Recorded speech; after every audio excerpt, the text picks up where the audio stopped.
Hello viewers, and here we are at the Pro Draft to the F1 Esports. This is where, of course, the many sort of team representatives and racing drivers have been walking out. We've seen the action here today as the drivers have been put through the paces in many different ways this year in terms of physical training, mental ability, sort of PR training, as well as their racer ability as well. And they've been picked by the top Formula One teams, of course, picking their drivers to represent them in the world of Formula One esports. It's going to be a very exciting competition this year, and I look forward to seeing how it's going to evolve this year and in the years ahead as well. But let's just take a look at a few clips from the show. So viewers, I was in the audience then for the F1 Esports Pro Draft. Now, completely honest, I didn't actually know what this event was. I'd never been to a draft before, Pro Draft, anything like this in terms of esports. I went along to it expecting it to be an esport racing session where contenders would be eliminated, but here we see Chase Carey and Sean Bratches turn up, and they're there to pick the order of the teams. So the teams are given an order 1 to 9, and then after that you have a number of drivers as well. Now what's interesting is that the team that comes out first obviously can pick any one of these drivers, and of course they can pick anyone. They can pick the best driver. If you're the 9th person coming out, the top 8 people are gone, so you want to be first, but also then with the second 9 you're near the top of the list. So if you're 9th you get to pick 2 people in one go.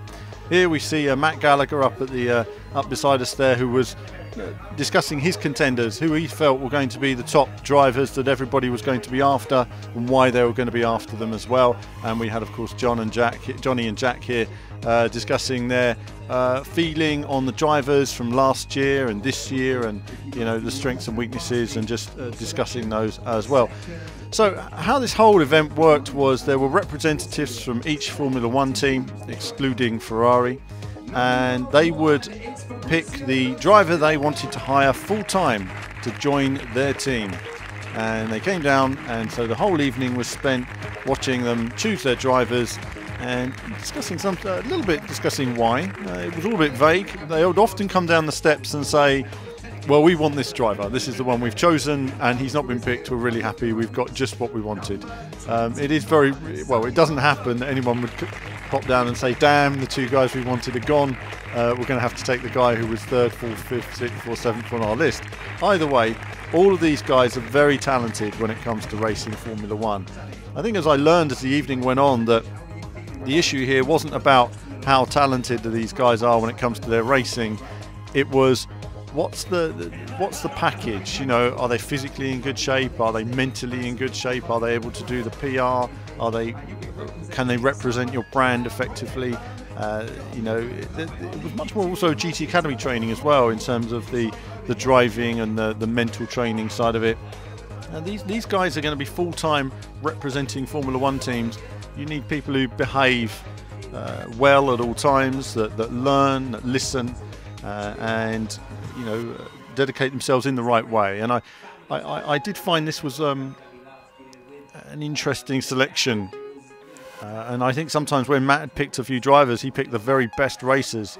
It seems to me the teams don't always want the very best racers. They want a good racer, but they want a package there. And let's face it, when you've got an F1 team behind you giving you a bit of advice on how you can go quicker, 50% of going fast is knowing how to go fast. If some other player's got a trick where they change gear half a second earlier than you do and they win all the races, it could be something as simple as that. It's very small things in terms of maximising your racing line and knowing the correct gears. And once you're all on the same pace, then it's about the mental ability to perform under pressure. And goodness, these guys will have some pressure as this all grows. But I guess now, we're getting feedback here from the guys in terms of what they think of the players and why the teams perhaps have chosen these guys as well. And it's a much more detailed event this year in terms of these drivers. I think what we recognise as Formula One fans is when somebody says, why do you watch Formula One? It's just cars going in circles. I say to people, but no, it isn't. As we see Pierre Gasly doing his awards, coming down to pick his drivers, I say no, it isn't, because you get to know the drivers. You know Pierre Gasly. You've seen when he jumped into the team. You've seen his ups and downs. You know that between him and Brendan, they're working with their Honda engine, and You've been on the journey with people like Max and stuff like that. You know the drivers in the cars, you know the politics behind the sport. It adds so much to it. And at this event as well, to have Formula One drivers there popping down to, you know, give these gamers a chance of a lifetime. This was a really big deal. And at this point in the evening that some of the gamers got a bit more emotional. There were some tears for winning, possibly some tears for losing as well. Certainly as the drivers were all picked as the evening went on, the guys who hadn't been picked became visibly more and more dejected. It was certainly an almost sort of soul-crushing room for them by the end of it. I think for the guys who didn't get, knowing they were so close to their Formula One dream. And I think that's something which is very important, you know, is essentially that these guys who have won are the first. We've not seen anything like this before. I'll be interested to see where this is going next year, because some of these teams might not want 2 new drivers next year. Is there going to be a draft like this in the future? How are new players going to get into it and get recognised? As it is, we see Max Verstappen here as well, picking his drivers. And again, interesting selections as well. They've all got reasons why they've picked the drivers they have. And it'll be really interesting to see now how they use them in terms of marketing, whether they have them testing real cars, a bit like Rudy Van Buren has been for McLaren, and doing a cracking job. It has to be said. McLaren at this event, of course, were only picked 1 contender, not the 2 they were available to take. And they're going to pick another contender somewhere else. I don't know where, but one would assume it will either be Rudy or someone from McLaren Shadow Project, which is also taking place, which we don't really know much about either. Esports is a thing that's growing, but nobody really knows sort of who's funding it, where it's all coming from. It's certainly going to be interesting to see how this develops in terms of importance for the teams once they get more and more involved and it gets funding. And maybe Ferrari will eventually come on board when they see the evolution of this at the moment. I think certainly it's still early days. But, you know, for these guys, you can see Max was 9th out, so he got the chance to pick 2 guys, and then the other teams came down again to pick each of their guys as well.